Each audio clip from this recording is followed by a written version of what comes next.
Sana pagpalain ka. Sana pagpalain ka. Sana pagpalain ka.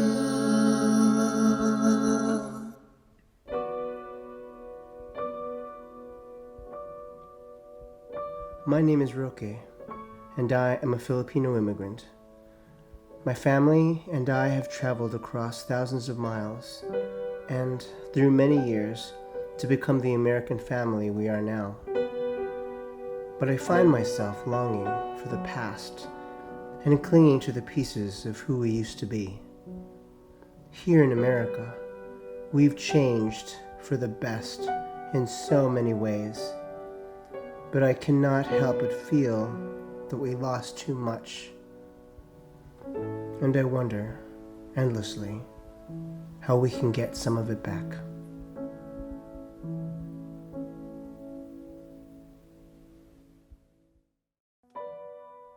Lualhati is my mom. She brought my family to America to have a better life.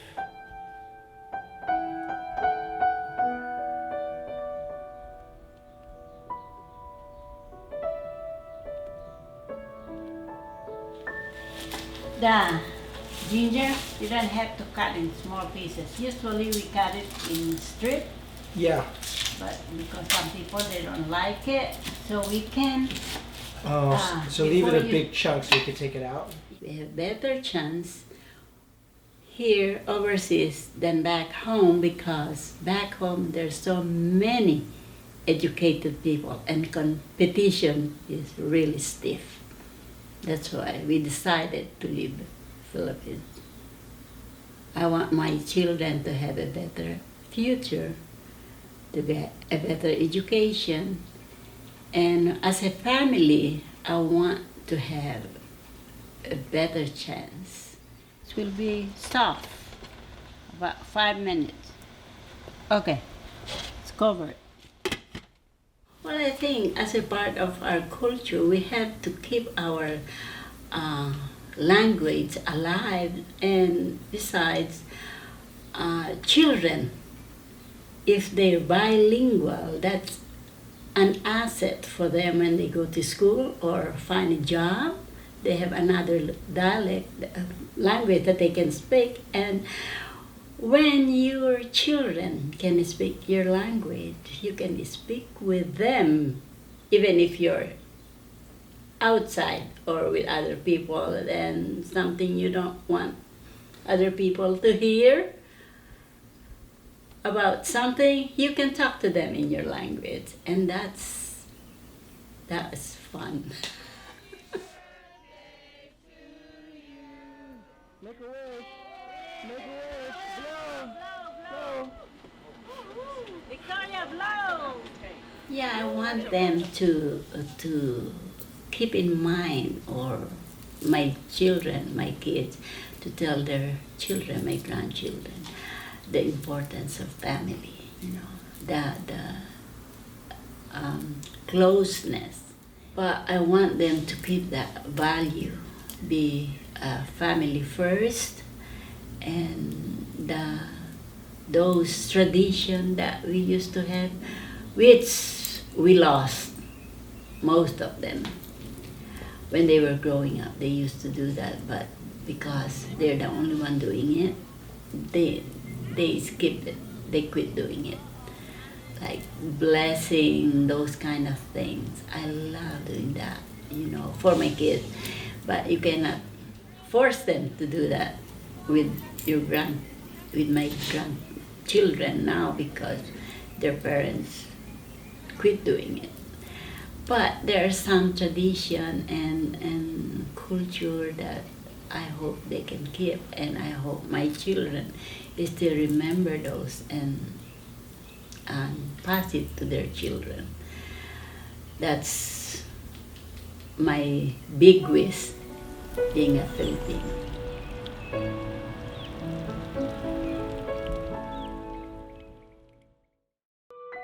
Cubby is a friend of mine who faced many barriers as the child of an immigrant mother from the Philippines.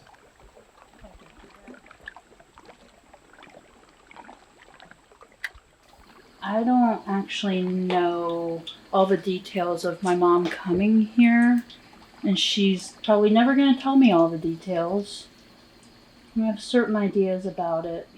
My mom falls more under the category of having been trafficked over, which happens to a lot of people, but it's not recognized as such because it's sanctioned by the military. Like, soldiers go to another country and bring back some woman, you know. So my mom came over in a similar situation. And I'm not quite sure details of it, but she was pregnant with an American soldier's baby or whatever, and he brought her back to this country even though he was already married.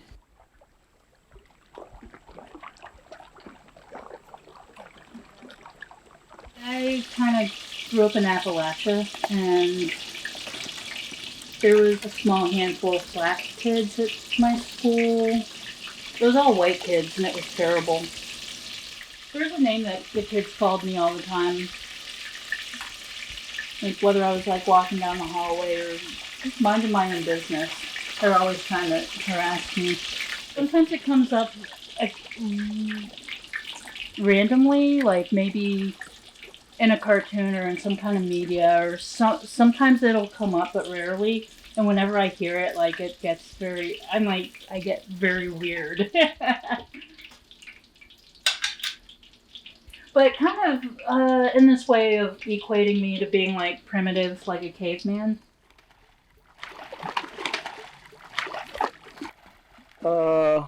That's kind of big. Mm-hmm. Oh my god, oh my god. Catfish. Oh my god. Things I would do with my mom was not very much, because even though for most of my life until a couple years ago,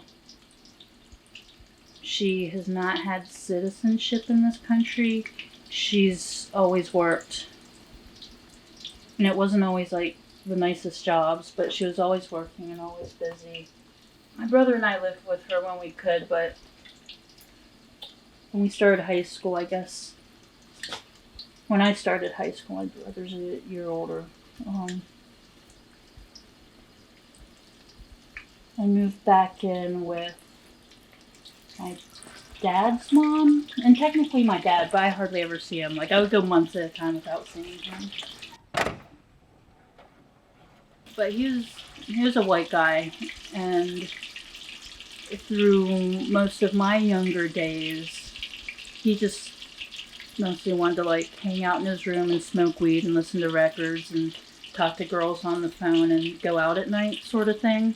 Which is kind of fucked up that here my mom's not a citizen and is working all the time. My brother and I weren't raised with a whole lot of Filipino culture.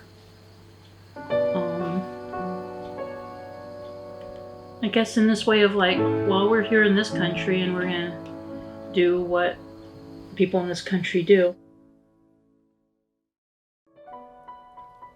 Bashi helps people in my community through his acupuncture work and cultivates an identity through his connection to Filipino culture. When I was growing up, there was sort of like a parallel Filipino family. So I was like a Filipino doctor, American, white mother, and they had children too that were like the same ages as like our kids, and including the surprise daughter at the end. Wow. So you would get together and just have We would get together all the time. We would hang out all the time, like pretty much every week. Or we lived in different towns at a certain point, and then we lived in the same towns. We were always like spending time together, or going on vacations together. And so there would always be rice, but most of the time it was just American food that we would make, unless it was a special occasion. And then we'd make pancit, or we'd do like adobo or things like that. Those were kind of like the main ones that we would do. So it was my dad, who was born in the Philippines, and he met my mom, who was working in a hospital. My father had come to the United States in the early 60s to become a doctor. Oh, wow. So he had been already through medical school, and he came to the United States to do his residency. And during that time, there were lots of doctors being welcomed because there was a shortage of doctors in the United States. And so my parents met, and they fell in love, and then there was a baby. But for my father, there was kind of like, I don't know if it was kind of like a struggle for him to like be understood. Like he had a very like thick accent, and still kind of does. And like, you know, some people just like have a certain understanding of language, and like my father just wasn't one of those people. It's like he, I think, always kind of maintained his accent, and it was always kind of like a struggle for people to understand what he was saying. And you got to sort of see him try to work through that growing up. Yeah, it was always kind of like a struggle, and like sometimes it was embarrassing for me. Sometimes, like my mother would sometimes like make fun of him. I remember like her sending him to like speech lessons at one time. So, like, I mean, I feel like now I would have liked more Filipino culture in my life, or at least to be able to like speak, you know, some of the language or my father's dialect, which, you know, his dialect is not even like a written language. Now it's like which, you know, I recognize that there's like importance in preserving like those cultures, so they don't die. You know?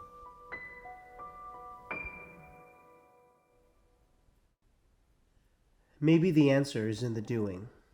When we use our hands to cook our food and set our tables.